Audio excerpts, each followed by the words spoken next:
I was only allowed to bring 3 toys to my grandparents' house for the summer. What the hell was this, Russia? No, it was Orlando. I rode in the back of my parents' car as we drove down the East Coast, with the heat outside my backseat window growing more and more intense as we moved down the map until we reached my least favorite state in the Union. My grandparents decided to finally retire in Orlando after too many upstate New York winters, and my parents had the grand idea of dropping me off at their condo for a few weeks each summer while they went off sailing to the Bahamas.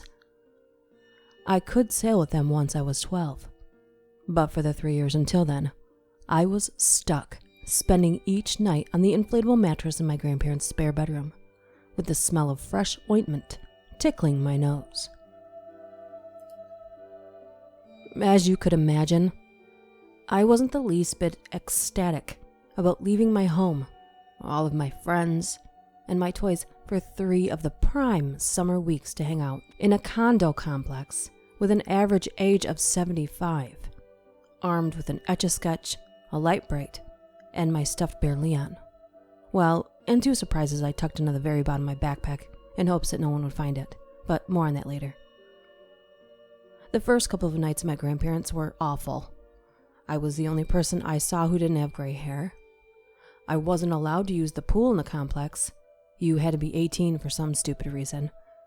My grandmother cooked based on a strict no salt and no sugar diet, and she only let me read either Christian short story books or things that were educational. To top it all off, I had to be in bed by 9, even though it was summer and I had nothing to do the next morning. I would pass the time each night with the aid of my 3 allies, which came in the form of toys.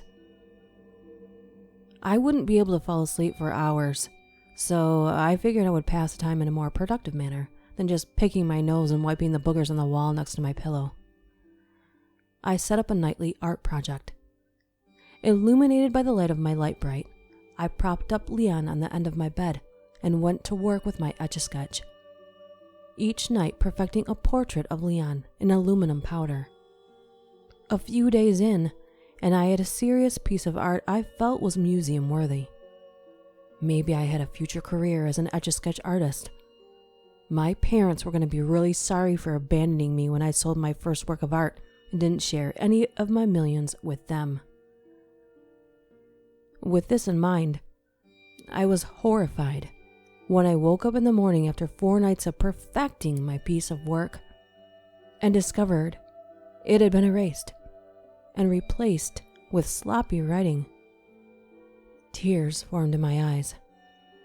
No, no, no, no, no, I cried out in the morning light. All my work went to nothing. Leon was no longer my personal Mona Lisa. Instead, I was staring at a hideous scrawl of writing I could barely even read. I examined the work for a few moments before the message kicked in. Help me. The balmy little guest room went cold. My eyes locked on the crooked, ugly writing which looked to have been twisted out with the knobs of the art machine in a panic.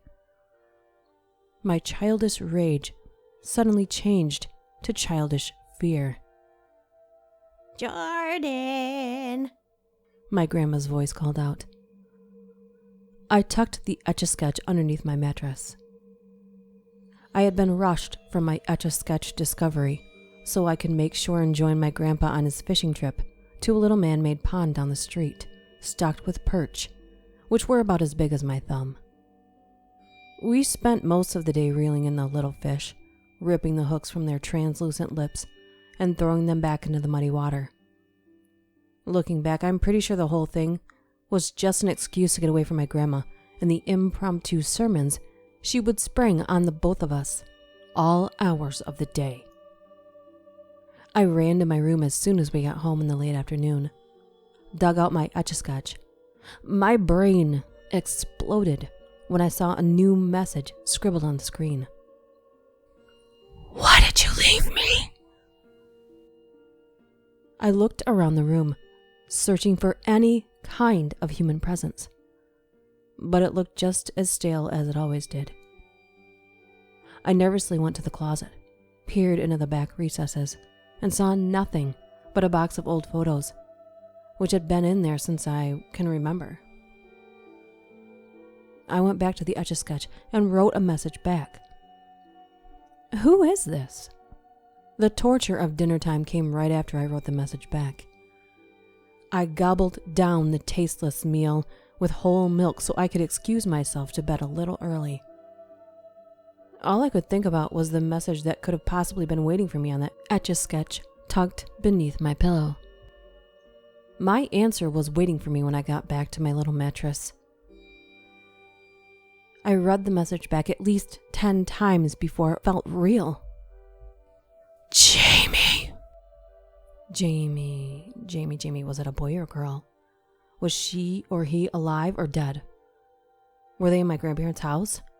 I paused the thoughts for a moment and wrote back. Are you a boy or a girl? I waited patiently. My eyes didn't leave the cold gray screen of the Etch-a-Sketch until my eyelids became so heavy they closed and I drifted off to sleep. My mind and body forgot all about the conversation I was having with someone named Jamie, who lived in a toy.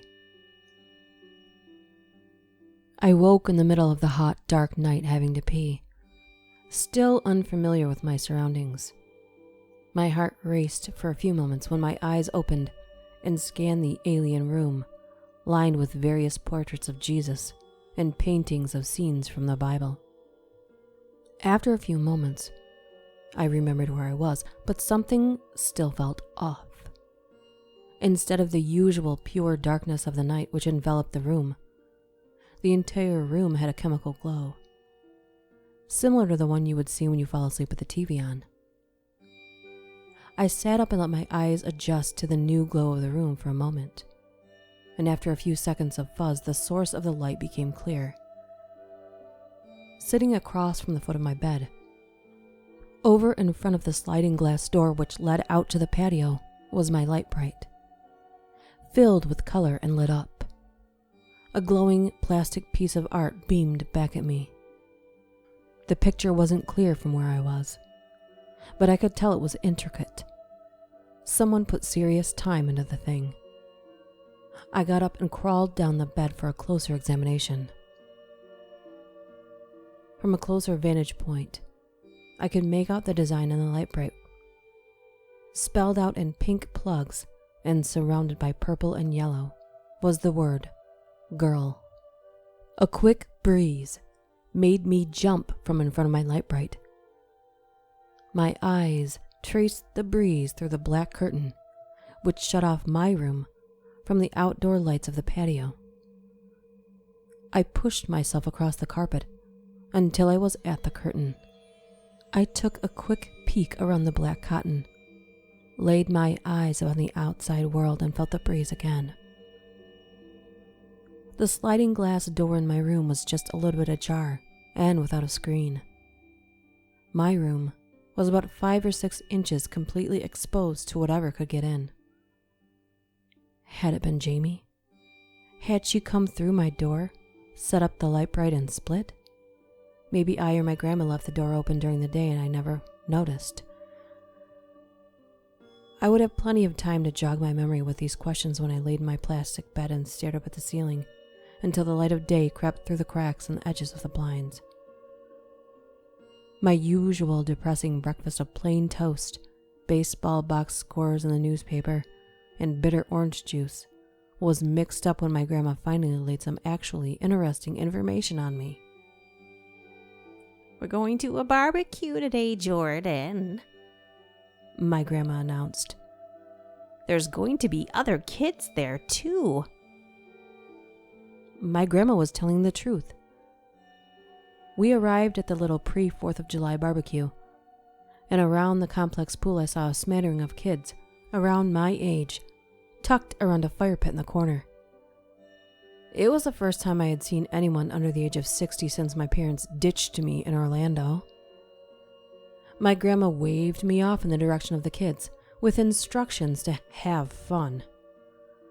I hoped I could follow them, but I had my doubts. When I reached the kids huddled around the unlit fire pit, their faces were buried in Sunday school books. I found an open seat in the outer crust of the group and sat down. "Hi."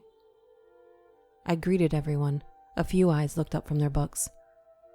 "How come you don't have to read any of these awful books?" A freckle-faced girl wearing the eye black that football players wear under their eyes asked me with contempt. He's new." A girl who looked about 12 with a red ponytail pulled tightly behind her ears interrupted my stammer. A flimsy, childish Sunday school book landed in my lap. I scooped it up before it hit the ground. "Here." A frighteningly skinny boy of about my age who had thrown the book at me spoke with a slight slur. "Just put this in your lap. Keep your eyes on it. Turn the pages every now and then and talk to us. If any of the old people ask what we learned, just say something about Jesus that sounds smart. They don't expect a lot from us." "Okay." Introductions started around the pit. The girl with the eye black was Sam. Red ponytail was Jessica. The skinny kid was Nick. The youngest of the group, a girl probably around 6, was wearing a Care Bears shirt. Her name was Lila.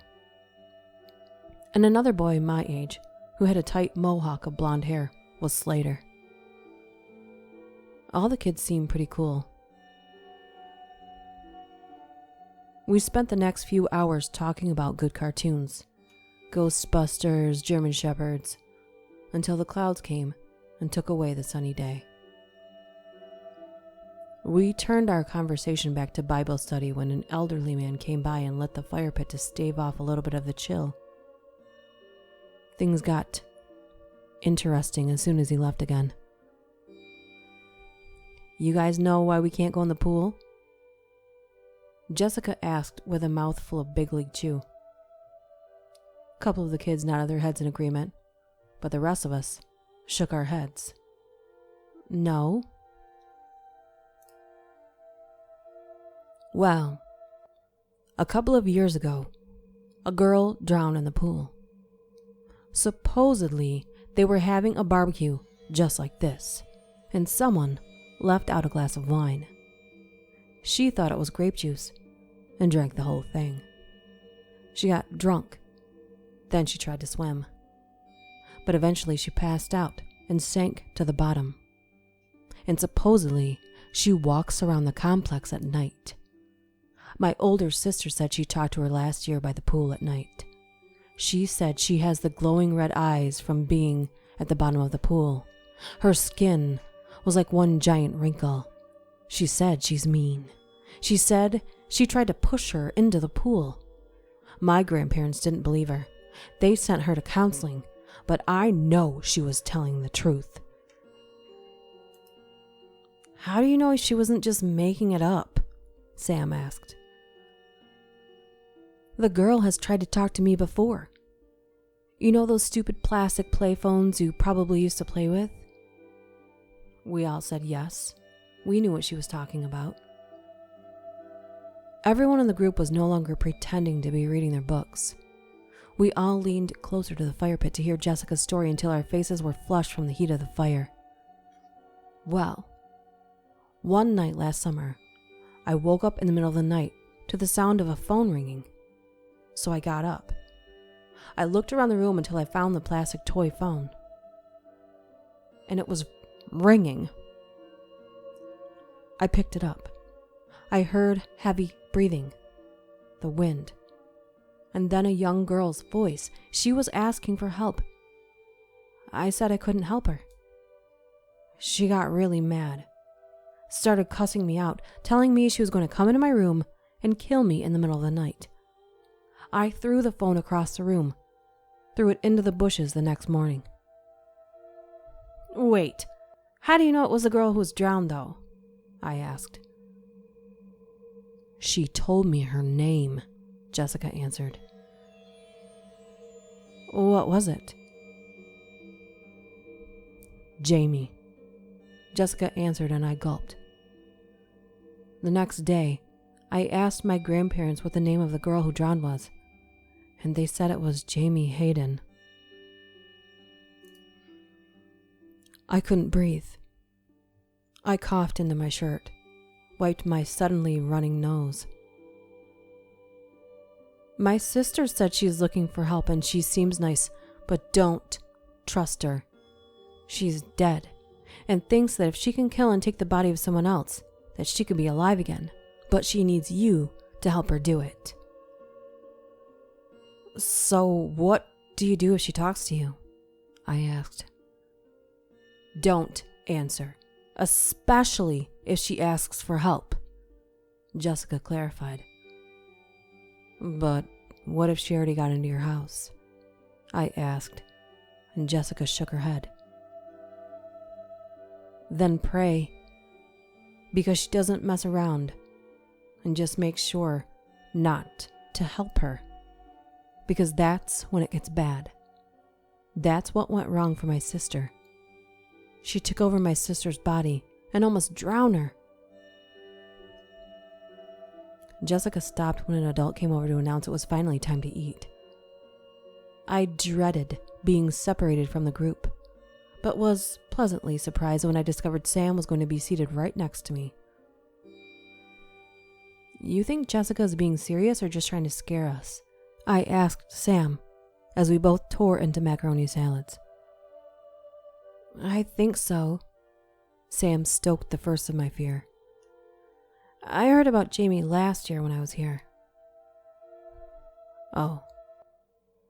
And it's really freaky here. I swear, almost every night, I hear someone walking around outside the glass door in the room where I sleep. I think I hear them trying to get in sometimes. But when I get up and look out the window, nobody's there. Just wet footsteps. Sam went on.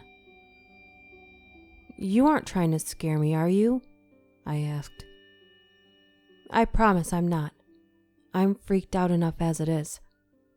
I usually try not to talk about it, Sam clarified. I would just do whatever Jessica says to do. Don't help Jamie. I retreated to my room as soon as the barbecue came to an end and went right to the Etch-a-Sketch. A cold wash of fear came over me when I read the message that was waiting for me. Please, can you help me? I'm in trouble. Jamie. I tossed the Etch-a-Sketch down and looked over to the light bright, which was still lit up in the corner of the room. It now displayed a piece of art which looked to be a swimming pool, illuminated in blue and orange bulbs. I feared it might already have been too late for me. I had foolishly continued the conversation with Jamie and left the door open once again, letting her in. But I was going to do everything I could to fight her off. I thought of my secret stash of stuff still resting in the bottom of my backpack, buried beneath my dirty underwear, socks, and pajamas. A pack of Snapdragon fireworks, a Playboy stolen from the woods behind my church. The trip had not been lonely enough yet for me to resort to the nudie magazine, but the Snapdragons were perfect for the kind of perimeter defense I was looking for. Those little stone-shaped fireworks wrapped in white tissue you throw on the ground for a loud snap. Snapdragons just barely fall ahead of snakes, but right below sparklers when it comes to lame fireworks. However, they would come in handy because I needed to set up a security system. I checked the area outside of the sliding glass door for any signs of life before I opened the door and stuck my head out into the night air. The coast was clear.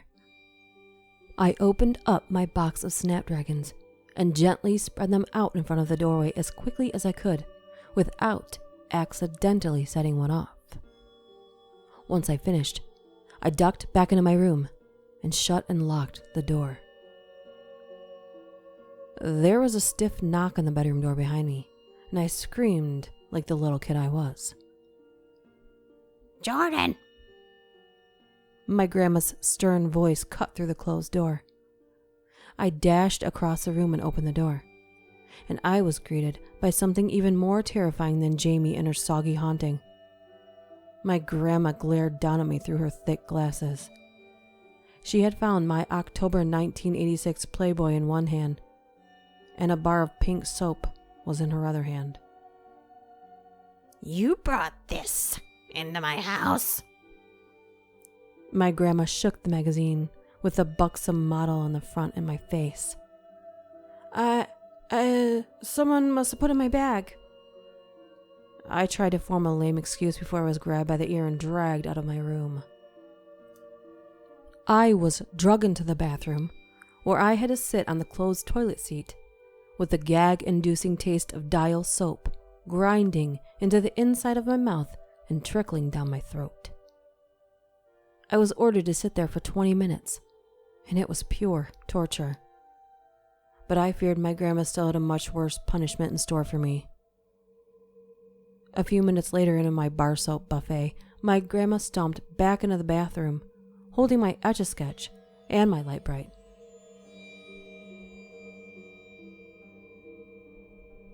No, don't take those. I spit the soap out and pleaded, but it was no use. My grandma just bent down, picked up the soap, and stuffed it back into my blubbering mouth, then fast walked out of the room with my toys. I was sent back to my dark, hot room without supper as soon as the timer ran off. I laid in my bed in the dark, thinking about what had just happened. Actually, kind of relieved that my grandma had taken away the Etch-a-Sketch and the light bright. Now maybe Jamie would just leave me alone. The thought was enough to send me right to sleep. A flurry of miniature explosions outside of the sliding glass door woke me in the middle of the night. I flew up in a sweat and waited until the crackling stopped. I let the silence creep in for a couple of minutes before I got up to check the scene outside the sliding glass door. I shook when I pulled away the curtain just a few inches and peered out onto the ground where most of my snapdragons lay ragged and useless. Leading away from the spent snapdragons was a trail of wet footprints. My punishment was not over. I was grounded in my room for the next few days. I know bringing porn into a good Christian household is a bad move, but solitary confinement for a 9-year-old for 3 days? I thought my grandma had lost it. I wanted to sneak into the living room and place a frantic call to my parents, but they didn't even have a phone in the Bahamas. So I just sat in my miserable little room, reading all of the Bible stories I usually only pretended to read because I literally had nothing else to entertain myself with, and occasionally got some awful meals served me by my grandpa. I assumed I was too dirty for my grandma to even look at anymore. I never saw her on my bathroom breaks, where I was allowed out into the living room. The days could not have gone by any slower. I spent all hours feeling sorry for myself, picturing my friends back in New York at the waterslide park on a sunny day, playing pickup baseball at the school and riding bikes through the woods. Why is this the hand I was dealt? The only thing that kept me sane was a game I made up with a crumpled piece of paper and a few boxes. My own basketball of sorts. Getting the paper ball in different boxes added up to different amount of points. I ended up playing about 50 games on the first day alone. The problem actually wasn't passing the day. It was passing the night. The setting off of my alarm the night before was still at the front of my mind, and I was already out of all of my snapdragons. I had a feeling that whatever set off my alarm last night was going to come back again, and this time I wouldn't have any warning. I completely forgot about the pain and shame that my grandma had inflicted on me the day before when the sun went down and no light shone through the curtains in the front of the sliding glass door. I eventually fell asleep sometime after midnight, but it didn't last long. Even though it was soft, a knock on the sliding glass door seemed to shake the room and woke me just before 12:30. I sat up in bed and looked across the room to the curtain. Another knock. No. I was 1 second away from fleeing the room and waking my grandparents, even knowing that could create more punishment for me. But it was better than dying by drowning in your own miserable room. But a voice stopped me. A young girl's voice that was familiar. "Jordan!" It was Sam from the barbecue. I raced to the curtain and threw it open, not thinking about how it could be a trap, and also not thinking about being wrapped up tight in my ET pajamas. Sam's head of long, straight black hair with bangs and eye black underneath each eyes greeted me, and she laughed. "Nice pajamas." I tried to cover myself as much as possible with my 2 little hands, but it was futile, and Sam laughed on. "What are you doing?" I asked with a face as red as my gym class dodgeball. "We didn't tell you about the night swims?" Sam asked. "No." "Oh, well, we do them almost every night. Almost all the kids in here stay in their rooms with the sliding glass doors like this one, and since we can't use the pool during the day, we sneak out at night and go swimming together. No one showed up tonight, so I'd figure if you wanted to go." My heart raced the good kind of way for the first time in a long time. "Do you have a swimsuit here?" asked Sam. "Yeah, I actually thought I would never have to use it." "Put it on, let's go," Sam said. I followed Sam to the pool on the tips of my toes, shirtless in the night, clad in just a neon yellow swimsuit I hoped wasn't as embarrassing as my pajamas. "Was it you who set off my snapdragons?" I whispered to Sam as we snuck through the gate, which led into the pool, which shined brightly in the night. "Huh? No." Sam's answer froze me for a second, but I pressed on, distracted by watching her walk up the entrance of the pool in a red one-piece suit with navy blue shorts over the bottom. I watched her walk into the pool and go right to work, swinging around with proper overhead form. I walked over to the edge of the pool, nervous. Sam swam over to me. "Aren't you afraid of getting caught?" I asked sheepishly. "You kidding me? All these old people have been asleep since 8, and they sleep like rocks. You ever tried waking your grandparents up?" Sam was right, but I still wasn't sure about getting in. "Is it cold?" "Here, find out." Sam splashed a sheet of water at me, and I yelled in fright. I ignored Sam's laughing and jumped into the shallow area of the pool next to her, hoping to block out her laughter and no longer seem like the little boy who wore purple pajamas with friendly aliens on them. I almost died when I came up out of the water and saw Sam smiling at me, with the black ink from her eyeliner running down her chubby cheeks. I splashed water back at her until she dove under the surface. Our playful game paused when she came back up out of the water and caught her breath. "I love pools," she said once her breath returned. "Me too." I lied a little. "The funny thing is," Sam started again, still a little out of breath, "I watched Jaws for the first time before last summer, and I was too afraid to go in the pool all summer. That's how scared I was." I genuinely laughed. "Well, I promise you chlorine is like kryptonite to sharks," I joked. "I thought it was just the lack of salt water that was the problem." Sam cut herself short Her jubilant face melted to a slack look of fear. She stared off behind me into the deep end of the pool. "What is it?" I asked. I turned myself around in the chin-deep water. I saw what froze Sam. Swimming below the surface in the deep end, going from side to side, was a dark figure, about the size of Sam and I. Whatever it was swam swiftly and seemed to have no interest in coming up for air. "What the hell is that?" I whispered at Sam. We both started slowly backing out of the pool with our eyes glued to the figure. "Go!" Sam screamed at me.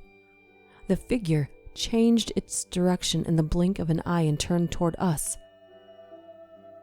Like a torpedo from a submarine, we ran through the shallow end as fast as we could without checking the progress of the figure, until we were both at the top of the steps which led out of the pool. I looked down to see what looked like a girl about our age, covered in rotten skin, swim out of the shallow end and away from us. My eyes locked with her red eyes for the faintest of moments before she was gone again. "Go back to your room," Sam whispered to me as we ran away from the pool. I laid back in my bed soaking wet, trying to find sleep, but couldn't for hours. I was actually surprised when it eventually came, but maybe it just did because my body wanted to dream about Sam so much. The excitement of the night before made me forget I was still grounded for another full day when I woke up. I innocently walked out of my room and headed to the bathroom for morning relief. "What are you doing, young man?" The stern voice of my grandpa greeted me as soon as I came out of the bathroom. "You're supposed to ask for permission to leave your room." I looked to see my grandpa sitting at the kitchen counter, nervously sipping a hot cup of coffee. The anger on his face melted when he looked to my terrified face.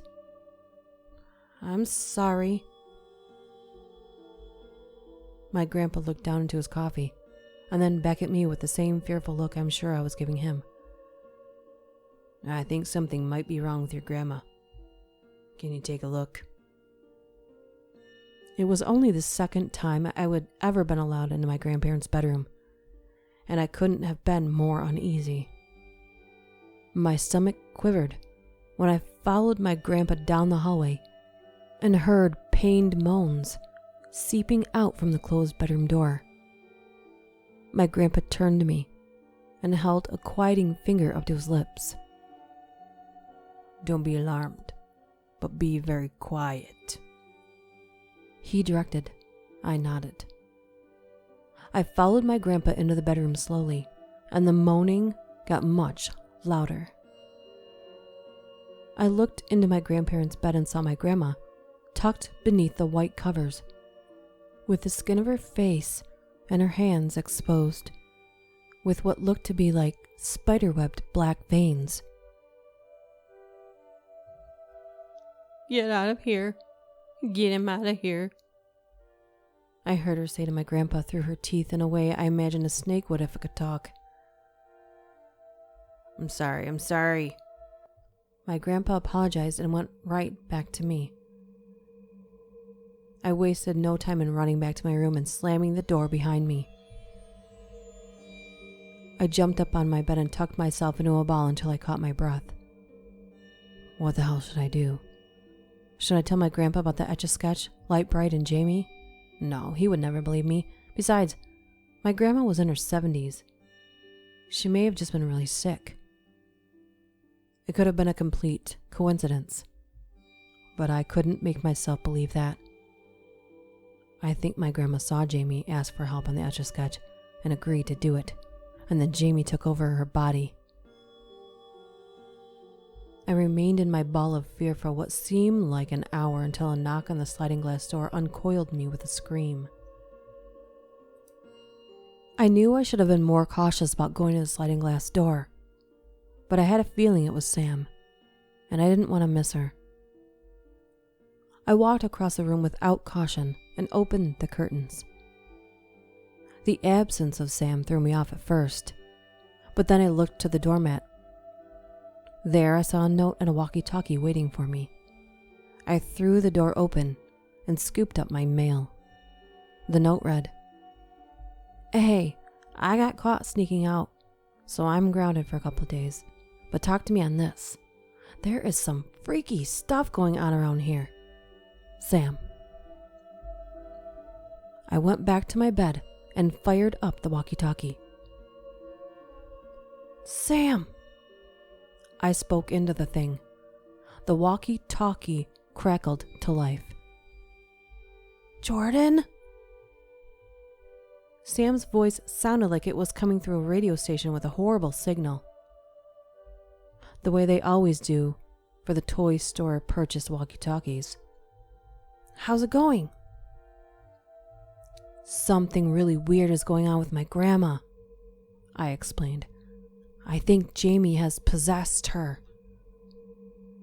"Like what?"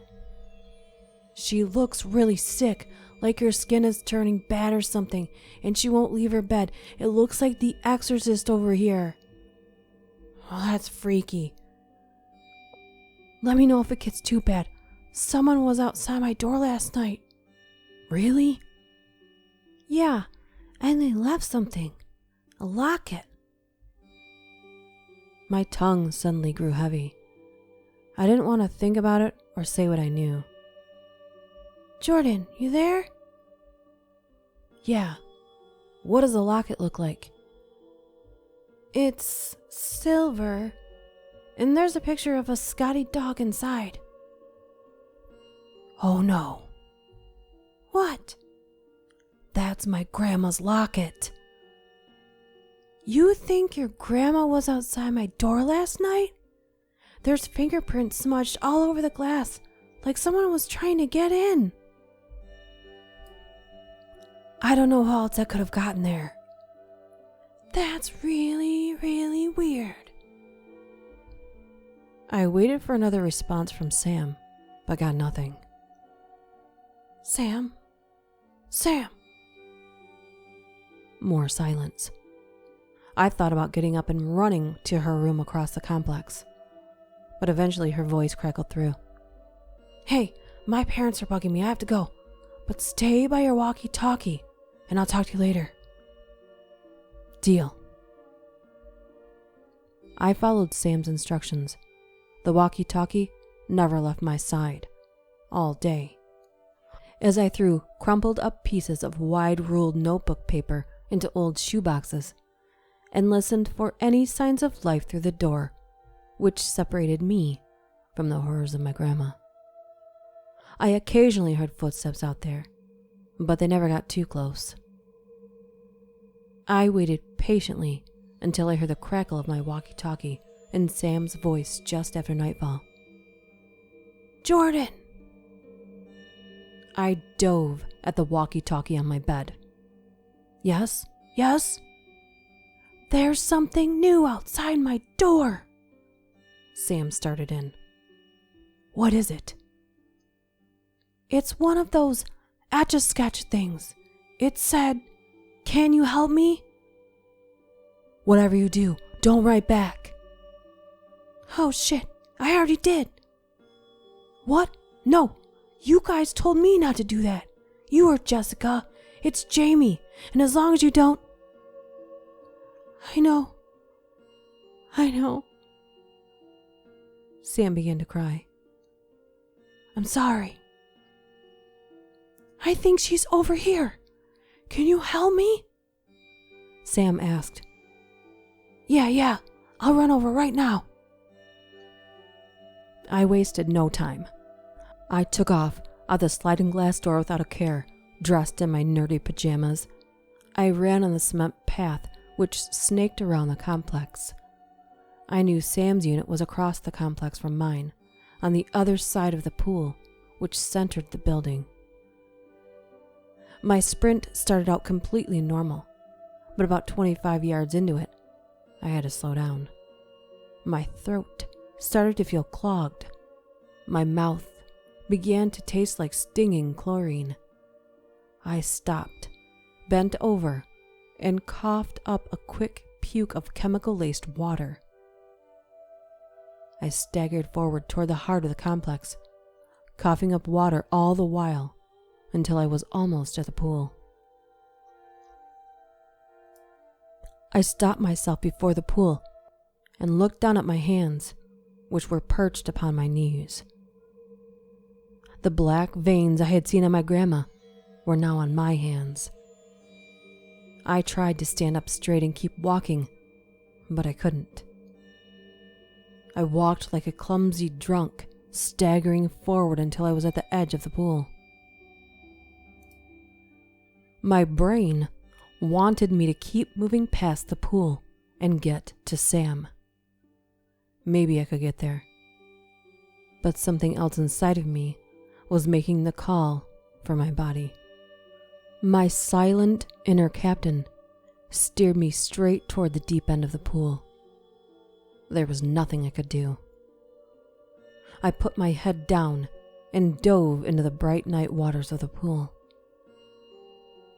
I had time to think about what happened as I descended down into the bottom of the pool with my eyes open all the while.